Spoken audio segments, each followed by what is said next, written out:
En esta oportunidad vamos a escuchar al analista Hugo Moldis, quien sostiene que en la fila de la Unión Juvenil Cruceñista existe pues entre 200 a 300 elementos con alta formación militar e ideológica fascista que los convierte pues prácticamente en violentos. También hay sicarios contratados de los sectores populares que trabajan al servicio pues de este grupo paramilitar. Entonces han dicho que hoy para Fernando Camacho es normal amenazar porque eso es parte de su forma de hacer política. Vamos a escuchar pasajes de la intervención sobre este caso de Hugo Moldis. A ver, durante los 60 y los 70 han actuado grupos paramilitares y que eran organizaciones estructuradas que llevaban adelante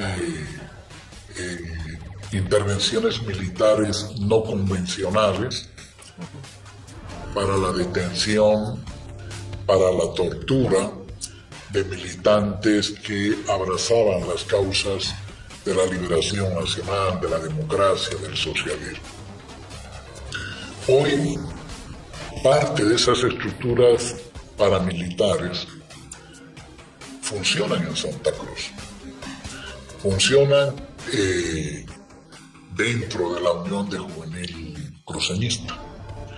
Yo estimaría que tienen más de 200, 300 elementos con alta formación militar y con una ideología además fascista, lo que obviamente los convierte en personas violentas. Pero bueno, ese es un primer nivel. Hay un segundo nivel que es menos ideológico y político que el primero, pero no por eso menos peligroso, porque son sicarios contratados. Es lo que Marx vendría a llamar una suerte de lumpen. Muchos de ellos son de origen popular. Ese lumpen que a pesar de tener una extracción popular, termina abrazando la causa no de los sectores democráticos de la burguesía, sino de sus sectores más violentos, racistas y fascistas. Son los sectores que vienen de una extracción popular, pero tienen un atraso político bastante marcado, en tanto reniegan de sí mismos como clase y como identidad. ¿Sí? Es decir, no se consideran ni pobres ni trabajadores del viejo tipo de trabajador o del nuevo tipo de trabajador. Su propia relación laboral es extremadamente precaria y se niegan a sí mismos y a su familia en términos de origen identitario o guaraní o quechua o aymara, en fin, ¿sí? Los hemos visto bastante durante los 35 días. Estos sectores no tienen una organización, una estructura militar disciplinada con formación como la de los grupos paramilitares, sino que más bien actúan a requerimiento, son cooptados individualmente, se les da una tarea, por ejemplo, incendiar la fiscalía, y lo hacen, ¿sí? Sin ninguna disciplina, no hay una relación orgánica, permanente entre uno y otro. Si son 10, por ejemplo, no es que los 10 son una célula, no, eso los convertiría como parte de la primera estructura. Son 10 personas que se responden cada una por sí misma, pero que se juntan, que son juntados más bien, son comprados, ¿no? Son pagados para cometer alguna fechoría. El sicariato viene principalmente de Colombia y de Brasil, ¿no? Digo por esa gran presencia que tienen dentro de Santa Cruz. Y ojo, esta no es ninguna interpretación de xenofobia. Hay colombianos, hay brasileños, Hay ciudadanos y ciudadanas que vienen de otros países, a quienes el país les ha abierto y con sus brazos los ha recibido, y que cada día dan cuenta de la honorabilidad, de la ética en su comportamiento, ¿no? Pero el sicariato, en la época de la globalización también se ha internacionalizado el delito y se han internacionalizado las formas de llevar adelante esos delitos. Yo simplemente estoy precisando que el sicariato tiene su origen principalmente en países como estos, como Colombia, como el Brasil. En Colombia uno contrata a alguien para que asesine a alguien, para que secuestre a alguien, y lo hace a cambio de dinero, ¿no? Sí, y esas técnicas de la que pasó con el de impuestos internos, hay que averiguar bien. O son sicarios, pero tengo yo la percepción de que más bien pertenecen al primer grupo, al grupo organizado de paramilitares, porque lo han tenido 4 o 5 horas con las mismas preguntas, en fin. No, el sicario, por lo general, uno lo contrata, le dice: quiero que secuestres, quiero que mates, quiero que te pongas esta bomba, agarra, hace su objetivo y va a cobrar la plata. Pero al señor que estamos viendo, al servidor público que estamos viendo, lo han tenido 5 horas, y con preguntas bastante, hasta donde tengo el conocimiento, bastante profundas. Sí, que tenía que ver con el sistema de funcionamiento informático de impuestos internos, en fin. Así que hay las dos cosas, por lo tanto, Camilo. Hay los grupos paramilitares organizados, que creo que son los que han secuestrado a este servidor público, y hay los sicarios que están siendo contratados para quemar instituciones públicas y privadas como las que hemos visto en los últimos días. Ahora, ¿qué tiene que ver esto con el señor Camacho? En realidad tiene que ver con los sectores políticamente fascistoides de la sociedad cruceña. No es la sociedad cruceña. La sociedad cruceña puede o no puede estar de acuerdo con el movimiento del socialismo, antes con el presidente Evo, ahora con el presidente Luis Arce, pero expresa su posición política en el momento que hay elecciones, o van a una concentración, pero no incurren en este tipo de violencia sistemática. Y normalmente quienes están vinculados a posiciones fascistoides, por lo general, siempre se vinculan a actitudes o de grupos paramilitares o de grupos sicarios. Hugo, haciendo referencia en particular a este primer grupo que tú detallas, ¿no? Toda la estructura de la Unión Juvenil Cruceñista no es un grupo nuevo y no es un grupo que nace en 2019 tampoco, a pesar de que es en 2019 cuando se revisa desde instancias internacionales, comisiones de derechos humanos, de que son grupos paraestatales y que han generado hechos de violencia reprochables, por decir lo mínimo. ¿Qué pasa con la historia de estos grupos? Por un lado, en la historia nacional, y hacías mención a, por ejemplo, ¿no?, estos grupos que tenían un carácter fascistoide entre los 60s y los 70s, que reciben también una llegada internacional. Tampoco podemos perder de vista la propia presencia de Klaus Barbie en el país. ¿Será que tiene algo no que ver? Ya tú nos explicarás. Y por otro lado, quizás para alargar un poco mi pregunta, pero cuando vemos estas oscilaciones, la llegada de la extrema derecha en la región, ¿será que eso también tiene algo que ver con cómo se irradia la violencia como una práctica política de estos grupos? A ver, estos sectores son por lo general antidemocráticos. Y cuando no tienen otra que vivir en democracia, tratan de instrumentarla en función de, no solo de sus objetivos políticos, sino de sus formas de hacer política. Por eso es normal para el señor Camacho amenazar, el sentirse por encima de todo y de nada, el creer que era el todopoderoso que que no, pues, no podía haber nadie que no podía convocar, notificar para que preste sus declaraciones, ¿no?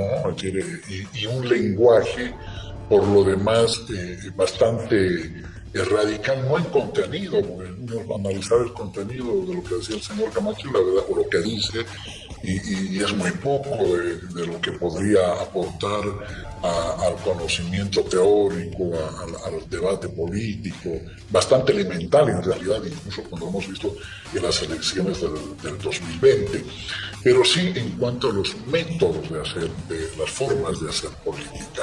Ahora bien, 60, 70 y 80, ¿no ven? Klaus Barbie. El secuestro de Luis Espinal y su asesinato poco antes, en marzo, precisamente meses antes de que se diera el golpe de julio de 1980 que terminó con la vida de Marcelo Quiroga Santa Cruz, de Carlos Flores Bedregal y entre otros. Bueno, estos métodos, por lo general también han estado vinculados a una historia mucho más larga, y es la presencia del fascismo, de sectores que escaparon, culminada la Segunda Guerra Mundial, escaparon de la Alemania y se refugiaron en otras partes del mundo, en Chile, en Argentina. De la Argentina muchos vinieron para Bolivia, sobre todo a Santa Cruz. O sea, no es una casualidad, ¿no? La presencia de ciudadanos de origen croata, pero altamente fascistoides y antidemocráticos, y con toda seguridad que en Croacia hay sectores democráticos, algunos de izquierda, otros de derecha, pero democráticos, pero la mayor parte vinculados al tema de la tierra. Fíjense en el caso de Colombia. En el caso de Colombia teníamos Santos, el presidente Santos, que llevó adelante los diálogos de paz, que con errores, con problemas, pero finalmente los llevó adelante y llegó a un acuerdo con la guerrilla más importante de la región. Pero por otro lado teníamos a Uribe, que andaba permanentemente boicoteando cualquier posibilidad de diálogos de paz, y una vez que se firmaron, los boicoteó a través del expresidente Duque. ¿Cuál era la composición de esto? Generalmente eran latifundistas, tenedores de la tierra que no cumplen una función económica y social. Hay que investigar no solamente el financiamiento que ha tenido el señor Camacho, me parece un gran primer paso lo que ha revelado el ministro de Gobierno, pero hay que ver cuál es la relación de estos con, por ejemplo, los empresarios latifundistas brasileños en la frontera boliviana, o incluso un poquito más adentro, ¿no? Que tienen enormes cantidades de tierra o que están puestas incluso a nombres de otras personas, porque por lo general el sicariato y las organizaciones paramilitares tienen una relación, podría decirle, entre comillas, natural con estos que concentran la tierra, que la engordan para venderla, en fin, para darle una multiplicidad de uso. Por lo general, los sectores modernos de la burguesía, que a uno puede no gustarle, pero esa es la realidad histórica, los sectores modernos de la burguesía por lo general no recurren a estas prácticas de paramilitarismo y de sicariato, ¿sí? Normalmente son sectores que están convencidos que la democracia liberal, ¿no?, o la dictadura clásica son las mejores formas de gobernar. Pero bueno, no quiero perderme porque hay mucho que se ha escrito sobre este tema, y por eso a mí no me parece una casualidad, ni mucho menos un accidente, la relación que existe entre el paramilitarismo y el Comité Cívico Cruceño y entre el sicariato y el señor Camacho y sus seguidores. No me parece, y creo que eso es lo que estamos enfrentando hoy, ¿no? Están tratando de colocar al Estado en una situación de indefensión, de convertir a los malos en buenos, ¿no?, de convertir en acciones heroicas lo que son actitudes de terrorismo en cualquier parte del mundo, cuando se quema la clínica del gobernador, por ejemplo, del Beni, cuando se quema la fiscalía, etcétera, etcétera. Y yo creo que tarde o temprano el señor Calvo va a tener que responder por esto. Porque él es un dirigente que tiene que saber conducir el comité cívico. ¿Sí? Y hay formas de ser radicales, pero mandar a la gente, ¿no? O por lo menos quedarse callado cuando se están haciendo este tipo de acciones de terrorismo, dice mucho. Hugo, cuando hablamos sobre esta estructura de poder, lo que tú mencionas es muy interesante en torno a investigar estos flujos de financiamiento, la relación que podría existir entre actores políticos y estos actores que están al margen de la ley, al margen de cualquier tipo de democracia, pero que de alguna manera les permiten ese juego de cintura, ¿no? Entre estar presentes en elecciones, pero al mismo tiempo generar quema de instituciones, ¿no? Entonces es un juego de cintura interesante. Hugo, para poder escribir la historia, que creo que es algo que no debemos perder de vista cuando revisamos temas coyunturales, porque si no se escapa la coyuntura y no se aprende a largo plazo. Uno de los hitos fundamentales en Santa Cruz para entender esas lógicas fue cuando se empezó a hablar sobre las logias cruceñas. Ahora, cuando hablamos sobre estos elementos de investigar la relación entre lo que está al borde de la ley y lo que es la política democrática, liberal, representativa, etcétera, podría abrir una nueva puerta a entender con mayor profundidad cómo funcionan estas estructuras antidemocráticas en nuestro país. ¿Podríamos estar abriendo un nuevo capítulo de la historia en Bolivia? Sí. A ver, yo he escrito un libro, Camila, que se titula La democracia de excepción. Tú tienes formación, me entenderás rápidamente, hasta ahora en la ciencia política se ha dicho que el fascismo, la dictadura militar y el bonapartismo eran las tres formas de regímenes de excepción. El fascismo es una particularidad principalmente europea, el régimen fascista como tal. La dictadura militar lo hemos conocido más en América Latina. Y el bonapartismo también, ¿no? Obando era un presidente bonapartista, más hacia la derecha, pero también nacionalizó el petróleo, ¿no? Por segunda vez en nuestra historia. Hemos tenido a Torres, más hacia la izquierda, incluso, claro, se negó a armar a la Asamblea del Pueblo y después vino el golpe de Banzer. El bonapartismo es un presidente que Gramsci lo llamaría después el cesarismo, que no tiene fuerza social propia, por lo tanto que oscila entre la lucha entre dos polos opuestos, ¿no? Pues bien, a esas tres formas de excepción, yo creo que lo que en América Latina se está ensayando, y los orígenes están en Colombia, en la democracia entre comillas colombiana, es la cuarta forma de régimen de excepción, que es la democracia de excepción. Es recuperar los elementos de la doctrina de la seguridad nacional que implican nuevas formas de proscripción, persecución, detención, asesinato, etcétera, etcétera, ¿sí? Que eso trató de ser instalado, ese era el objetivo político del gobierno de facto instalado en 2019.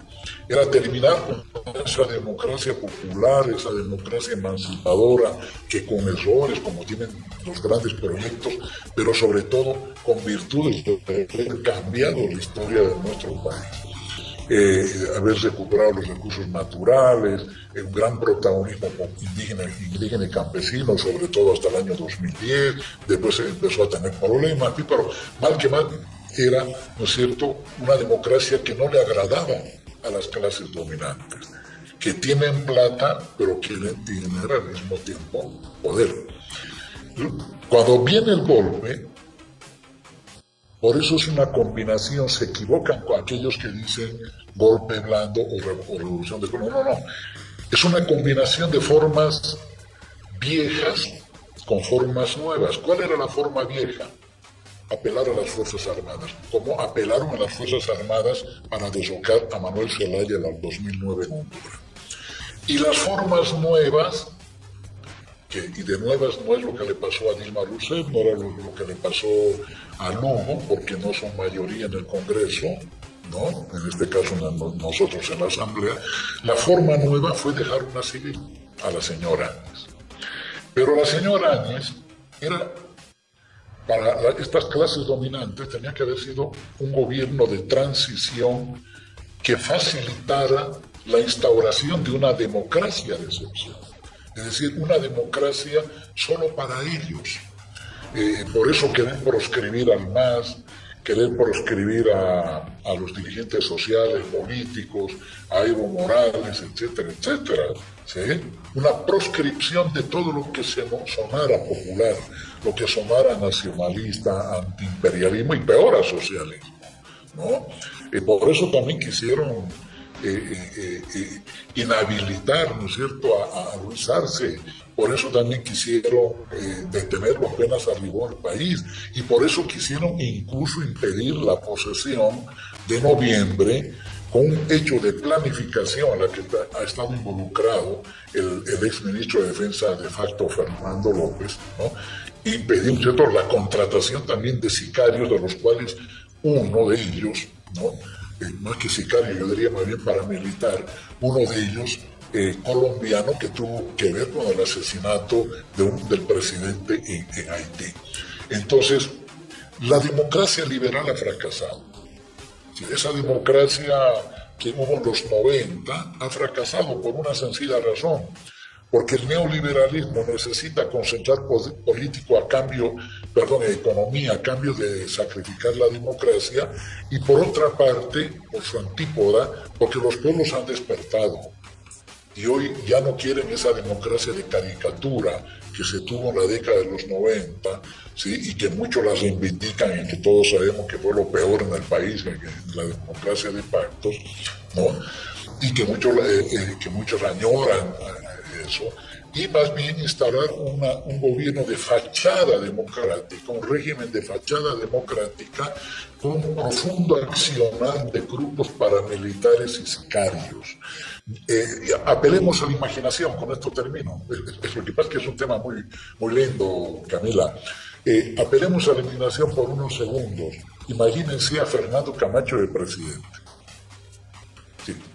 La legitimación de los grupos paramilitares, ya no estoy hablando del ejercicio monopólico de la fuerza estatal, que es policía y fuerzas armadas, estoy hablando de grupos paramilitares y sicarios, estarían a flor de piel, actuando con la más absoluta impunidad. Y creo que eso es donde todo eso representa la detención del señor Camacho. No es un tema solo de tema, pero sino todo el proyecto que él tiene, porque todavía está vivo, ¿no es cierto?, que él tiene, está privado de su libertad, pero no de su vida, pero que encarna un proyecto absolutamente antidemocrático y bastante funcional, más bien, y demasiado apasionado